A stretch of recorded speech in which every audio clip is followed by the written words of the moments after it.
I'm Kirsty, and I have an identical twin sister called Arabelle. We didn't have a normal upbringing, as our mom abandoned us at an orphanage when we were 6. We have our mom's dark blue eyes. That's pretty much all I remember about her. I'm not fully sure why she gave us up. I guess she was young and just couldn't cope. As little kids, my sister and I were close. We used to fool the other kids and the nuns into thinking that we were each other. Arabelle always wore a pink bow in her hair, so we'd both wear one and freak the kids out by double-crossing them in the corridors. Those were good times. But when we got older, everything has changed. I started to become green with envy at Arabelle. Everyone always liked her more than me. The nuns called her Little Cat, and every kid kept surrounding her like she was a sparkling star or something. They all thought she was so sweet and polite. This annoyed me because I knew the real her, and she wasn't sweet at all, if not a completely fake girl. And she just knew exactly what to say and do to get the most from people. Then, when we were 12, a lot had been happening that completely changed our lives. The orphanage had financial problems that could not be saved. Our nuns loved us so much that they didn't want to lose any of us, but they had no choice but to allow the social organization to find us adoptive parents. The nuns didn't want my sister and I to be apart, so they sent us to 2 families in the same town. But the god of justice must be blind as usual. Arabelle was way luckier than me. She was adopted by a wealthier family. My parents loved me anyway, but, well, she received all the best things, and that was just not fair. We went to the same school, and I was so sick of listening to her bragging. When we were at the orphanage, we used to wear the same kind of clothes, but now things were different. Arabelle always stayed in style, wearing the most beautiful clothes. So, although we are identical twin sisters, whenever we stand next to each other, she would be like a queen and I would be a maid. She easily got everything I ever wished for.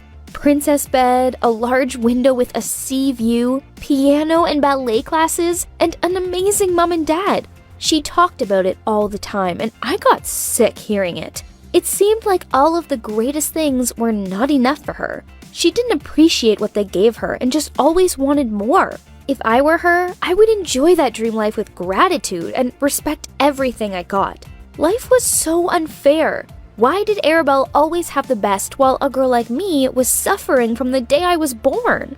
Adopting one part of a twin made our 2 new families close. My new family was always visiting Arabelle's big house for barbecues and nice dinners.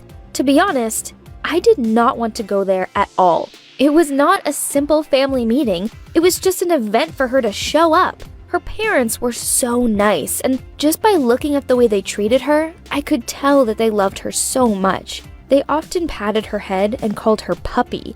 Arabelle acted all sweet. Then, behind their backs, she said this nickname made her feel sick, as she wasn't 5.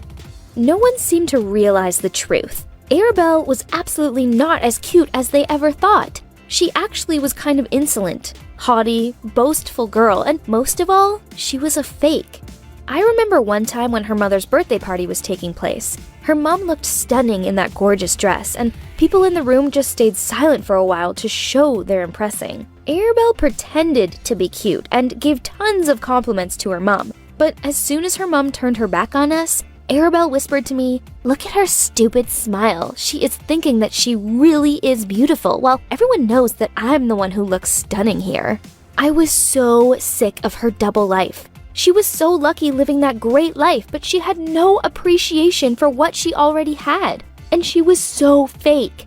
One time, I tried to unmask her true colors. I tried to tell my parents and our mutual friend about how she'd acted behind their backs, but they never believed me and just told me to stop being mean and selfish. They didn't understand a thing about her real version and even scolded me.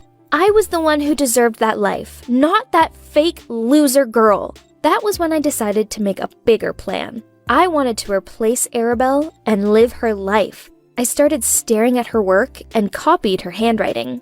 I practiced imitating her voice. We sounded pretty similar, so this was easy. I secretly followed her and her lame friends at school so that I could learn all about their hobbies and habits. But my family was not as wealthy as theirs. I could only stand outside the restaurant, the clothing store, or the cinema.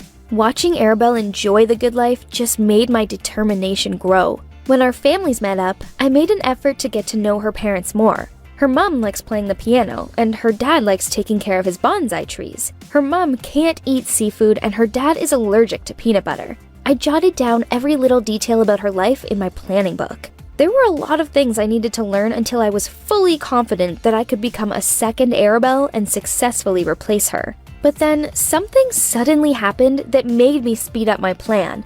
This boy called Milo I liked at school started flirting with my sister.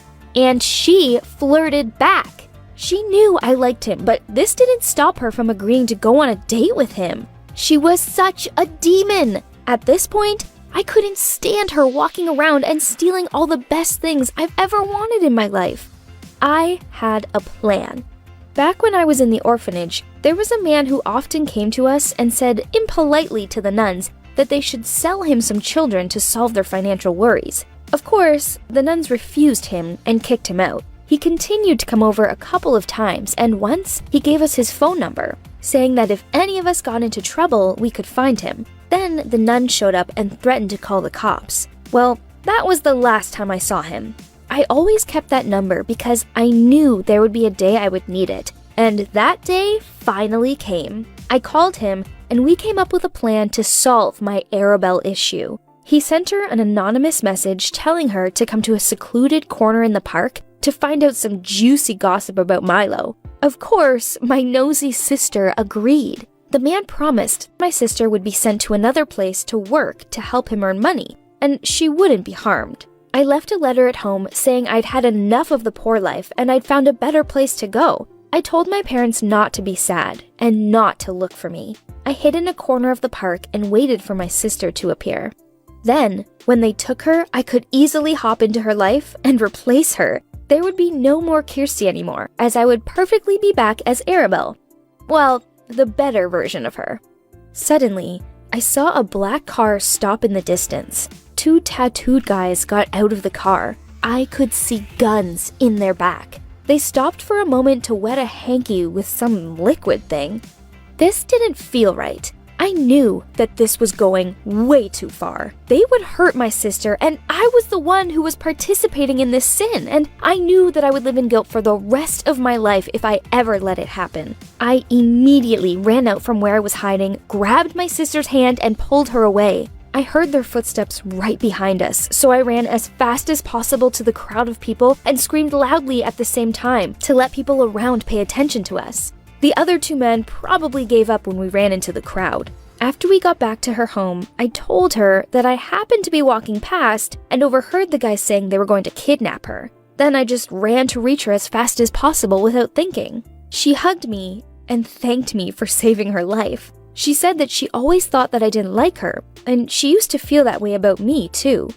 Wow, that moment she came clear that she used to think that I was just a gross, dirty girl and didn't deserve to be around her, and she from time to time tried to pretend herself in front of me just to make me jealous. She was so sorry for her selfish mind and promised to change her character for me. I also told her that sometimes I became so mean because of envy, but facing this dangerous situation made me realize how much she means to me, and I will not let jealousy blind me anymore. Turns out, living a great life was that simple. We just need to talk straight and openly with each other to solve the problems between us. As for my parents, they read the letter I left them and got upset. We had a good talk, and I realized I was being the ungrateful one. Yes, so they didn't have as much money as Arabelle's family did, but they were good people who cared about me.